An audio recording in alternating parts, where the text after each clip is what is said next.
The story of World War One, how everything blew up, how the trouble started, way before 1914.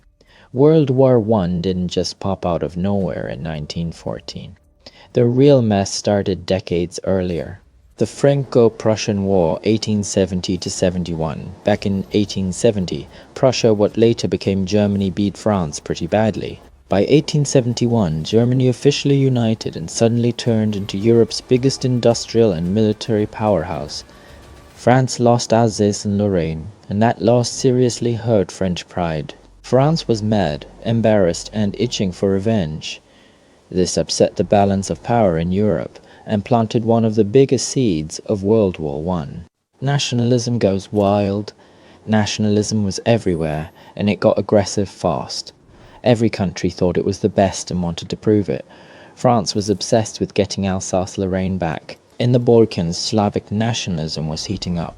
Serbia wanted to unite all Slavic people into one country, and Russia had Serbia's back. Meanwhile, Austria-Hungary was a mixed ethnic empire, and Serbia's growing nationalism looked like a serious threat to its survival. Because of all this tension, the Balkans earned the nickname the powder keg of Europe. One spark and boom. Imperialism. Everyone wanted more stuff. European powers were racing to grab colonies in Africa and Asia. Britain and France already had massive empires. Germany showed up late and didn't get much, which made it salty. This competition led to flashpoints like the Morocco crises, 1905 and 1911, where Germany and France squared off and Britain backed France. Trust between countries pretty much disappeared. Militarism, bigger guns, bigger problems. Countries started building huge armies and stockpiling weapons like crazy.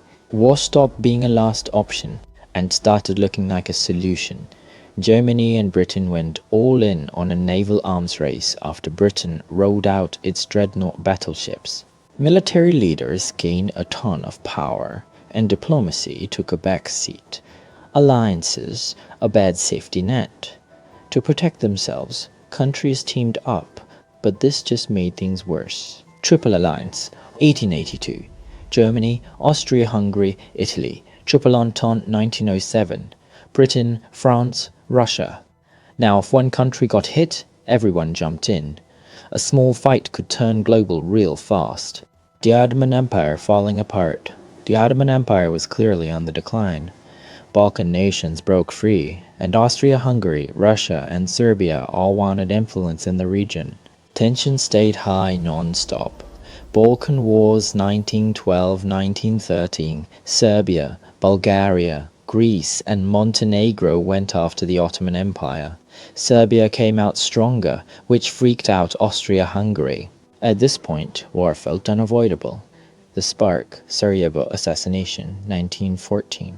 On June 28, 1914, Archduke Franz Ferdinand, heir to Austria-Hungary's throne, and his wife Sophie were shot dead in Sarajevo. The killer was Gavrila Princip, the Serbian nationalist tied to the secret group Black Hand. His goal? Free Bosnia from Austria-Hungary and merge it with Serbia. This assassination lit the fuse. From one killing to a world war, Austria-Hungary sent Serbia a brutal 10-point ultimatum on July 23, 1914. Serbia accepted most of it, but rejected two demands. That wasn't good enough. On July 28, Austria-Hungary declared war on Serbia and bombed Belgrade. World War I officially kicked off. Russia jumped in to back Serbia. Germany, supporting Austria-Hungary, told Russia to stand down. Russia refused. Germany declared war on Russia on August 1st and on France on August 3rd. Germany rolled out the Schlieffen Plan, trying to knock out France fast by charging through neutral Belgium. Britain wasn't having that. On August 4, Britain declared war on Germany. Now it was a legit world war. Early fights like the Battle of the Frontiers and the First Battle of the Marne stopped Germany's quick win. Soldiers dug in, trenches spread everywhere, and the war turned slow, brutal, and deadly. By the end of 1914, millions were dead, and nobody was winning. 1915, things get bigger and uglier. By 1915, the war spread beyond Europe to Africa, the Middle East, and the oceans. The Ottoman Empire joined Germany's side and fought in places like Gallipoli in the Middle East. The Gallipoli campaign turned into a disaster for the Allies' massive casualties and zero success. Winston Churchill took the blame and resigned. Italy ditched its old allies and joined the Allies in May 1915 after the Treaty of London, hoping to grab land from Austria-Hungary. Germany used poison gas for the first time at the Second Battle of Ypres. Submarine warfare got intense, and when Germany sank the Lusitania, killing Americans, the US got furious. Russia was getting wrecked on the Eastern Front. In Africa, Britain and France took over German colonies. By the end of 1915, the war was dragging on, getting nastier and chewing through resources. 1916. Absolute hell by 1916. Trench warfare was locked in, and both sides wanted a breakthrough badly. The Battle of Verdun dragged on for nearly 10 months and caused about 700,000 casualties. Nobody really won. Then came the Battle of the Somme. On the first day alone, Britain lost over 60,000 soldiers, the bloodiest day in its history. Tanks showed up for the first time, but gains were tiny. Nearly 1 million casualties overall.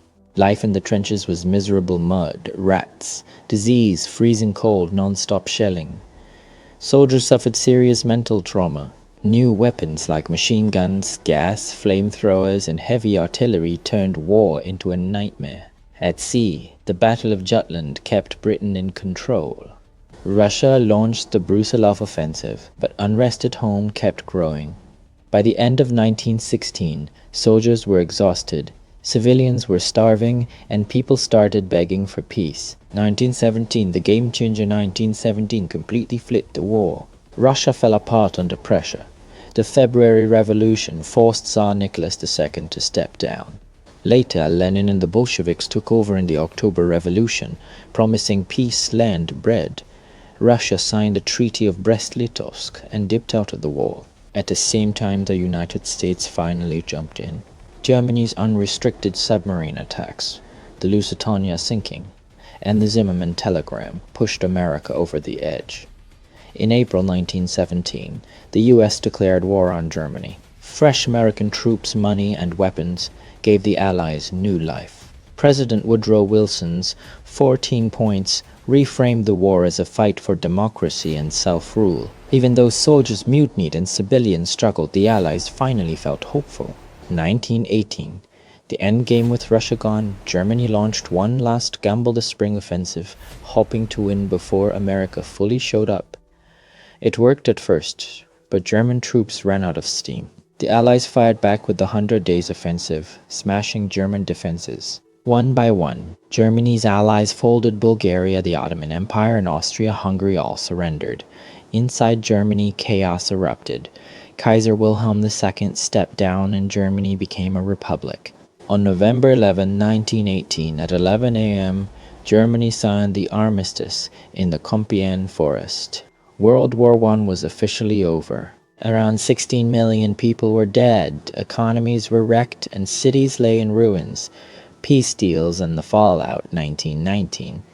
The Paris Peace Conference tried to lock in peace, but mostly messed it up. De Gaulle, Woodrow Wilson, George Clemenceau, David Lloyd George, and Vittorio Orlando couldn't agree on much. The Treaty of Versailles absolutely crushed Germany. Land taken away, military/massive reparations, full blame dumped on Germany. Other treaties broke up Austria-Hungary and the Ottoman Empire. The League of Nations was created to prevent future wars, but without real power and without the use, it didn't work. The hush peace left Germany angry, broke, and unstable, setting the stage for Adolf Hitler and World War II.